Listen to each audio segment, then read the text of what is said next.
This is Beauty in Black, and we'll cover episode 11, 12, and 13. Links to the other parts will be in comments or description below. There's so much mess in this show, so you gotta watch our other parts.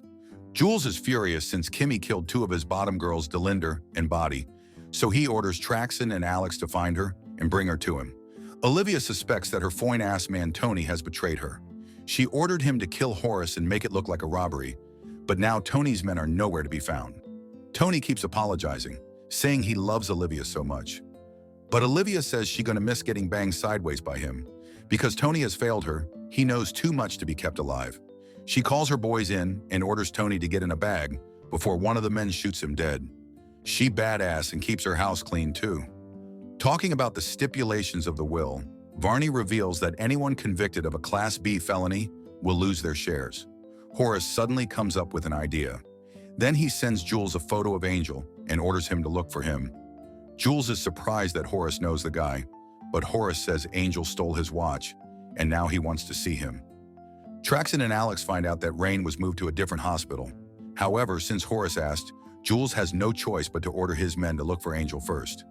After meeting with Horace, Varney warns Charles that his father is looking for ways to cut his family out of the will. But Charles doesn't take him seriously, and he's more worried about his totaled Lambo. Varney looked like he wants some D, but Charles tells him to leave. Varney, you can come to my house anytime. Another problem for Jules is Norman demanding to see Debo.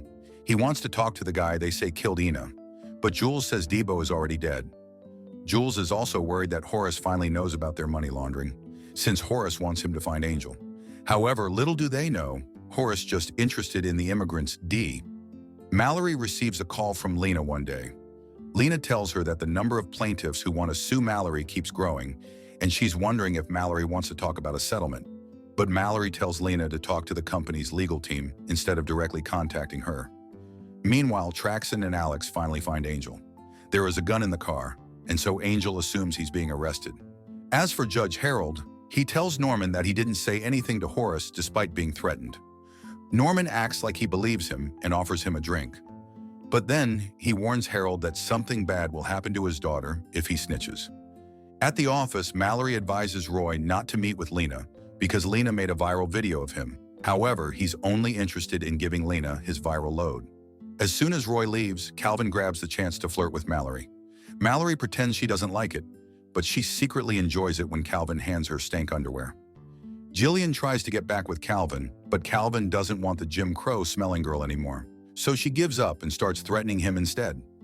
She says she will tell Roy about his wife's affair with her bodyguard, but Calvin doesn't care about getting caught. Angel is taken to a warehouse, and he is convinced he's about to die.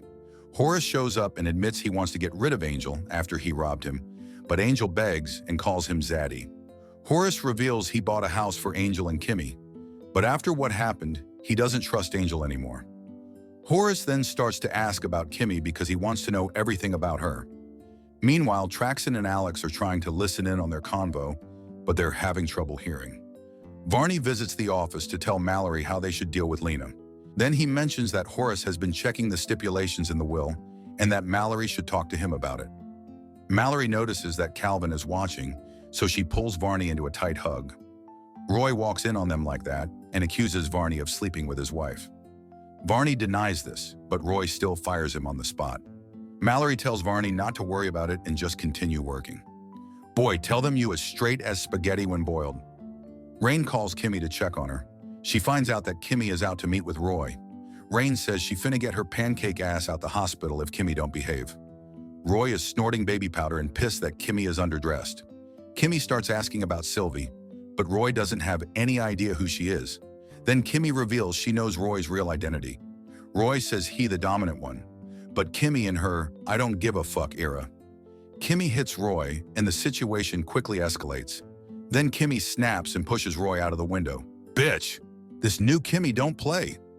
Afterward, Kimmy looks for clues at Big Back Delinder's house. She overhears Traxon and Alex talking about Sylvie, and she realizes that they know about her sister. As for Horace, after learning everything he can about Kimmy, he asks Angel why he should live.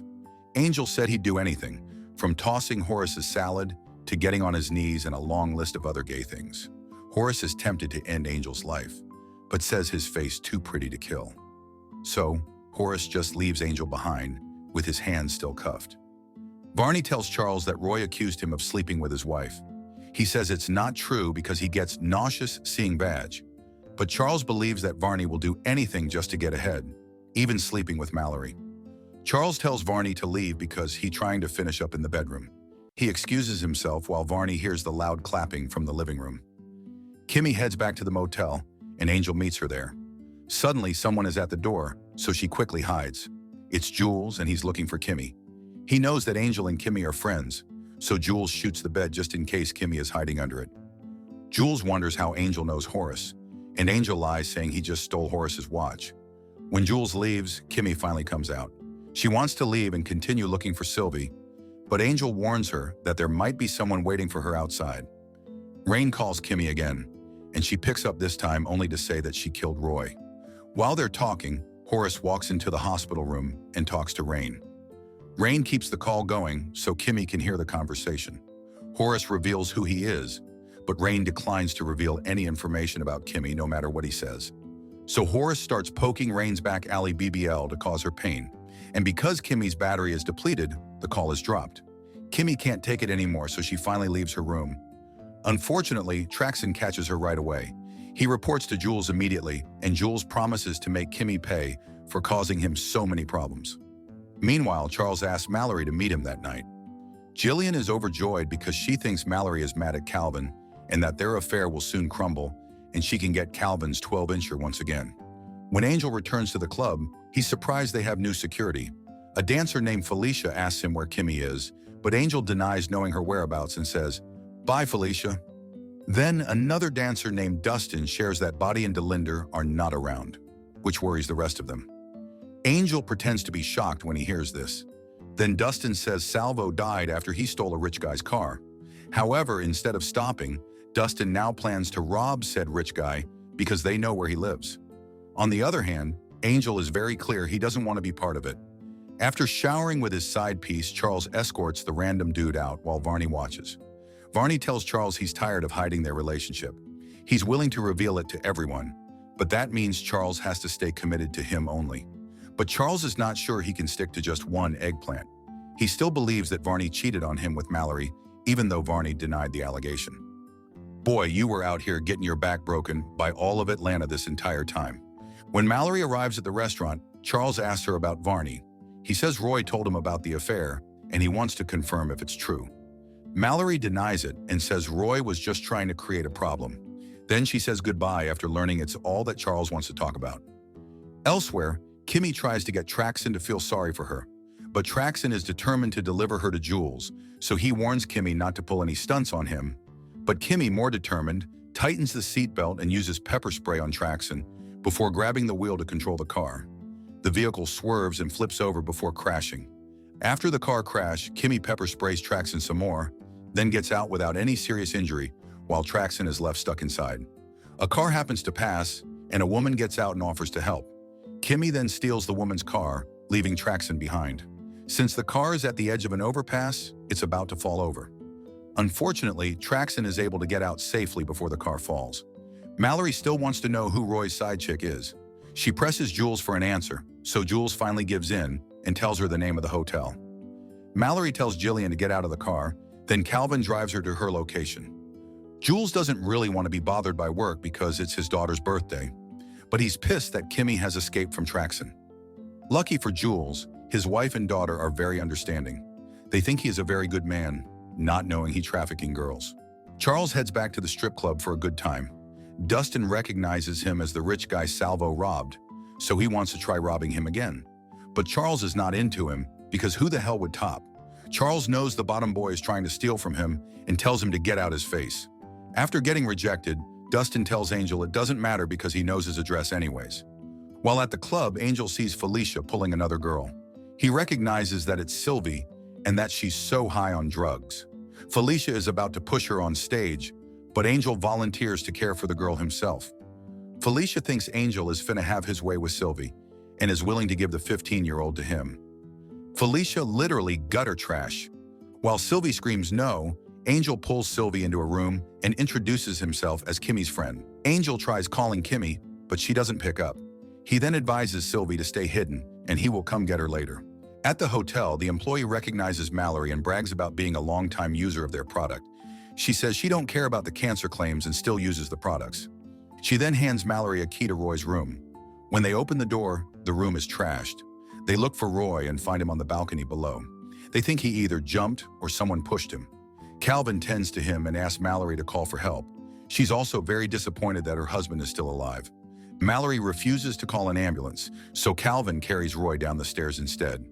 They head to the private hospital where they own a wing to keep the incident from the press. Mallory calls Jules to give him the 411 and tells him that if someone dies of an overdose in the family, they would forfeit their shares. She gets extremely irate, but quickly switches up when fans want to take her photo. This bitch faker than Oprah. Kimmy finds Horace in Rain's room, but Rain is not there. Horace reveals he doesn't have Sylvie, nor does he have anything to do with Jules' business. He says his brother owns the strip club with Jules, and if Kimmy works with him, they can get Norman convicted of a felony and take his shares of the company. But for the meantime, he wants Kimmy to go back to work. Kimmy then reveals she has killed 2 people already, so Horace tells her he'll protect her. Then Kimmy admits she killed Roy and pushed him out the window. But Dr. Peter knocks and tells Horace that Roy is in the other room due to an accident. After finding out that Roy is still alive, Horace tells Kimmy that next time she tries to kill someone, she should make sure they die for real. Horace is also disappointed when he sees Roy alive. Roy apologizes and says he fell, but Horace continues to mock him for trying to kill himself when Roy was 8 and 11. Damn, this family needs more therapy than my depressed bipolar ass. He even hits Roy multiple times using his cane. Roy cries and gets angry, so he pulls the cane until Horace trips. Mallory tries to break the fight. Roy is done feeling sorry for his dad and can't wait for his dad to die so he can piss on his grave.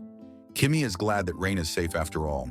She wants to talk to her and ask for advice, but Rain is too groggy to talk. Kimmy has lost her phone, so Rain lets her use hers. She listens to a voicemail from Angel and learns that he finally found Sylvie. At the club, Felicia realizes that the new recruit is missing, but Angel denies knowing where she is. When Angel receives a call from Kimmy, he finally reveals that he found Sylvie and that he hid her in the closet. He tells Kimmy to come quickly because it's hard for him to sneak Sylvie out of the club. After Horace leaves, Roy wants Mallory to leave him alone, but Mallory insists on staying just to piss him off because it's her full-time job. When Horace returns to Rain's room, Kimmy is no longer there. Felicia comes back with Alex after not getting answers from Angel. Angel denies knowing the girl's whereabouts or knowing her real identity. Alex is aware that Angel knows who Sylvie is, so he gets angry and punches him. That's when Traxon shows up and stops Alex. Traxon forces Angel to get back on stage to shake his booty hole. Boy, we only got 3 more episodes left and that will be covered in our last part. This season is messy and we are seeing the full transformation of Kimmy. What do you guys think of this show so far? Subscribe to watch more videos like this. Turn on notifications. And leave a like, it really helps the channel out. Thank you for watching.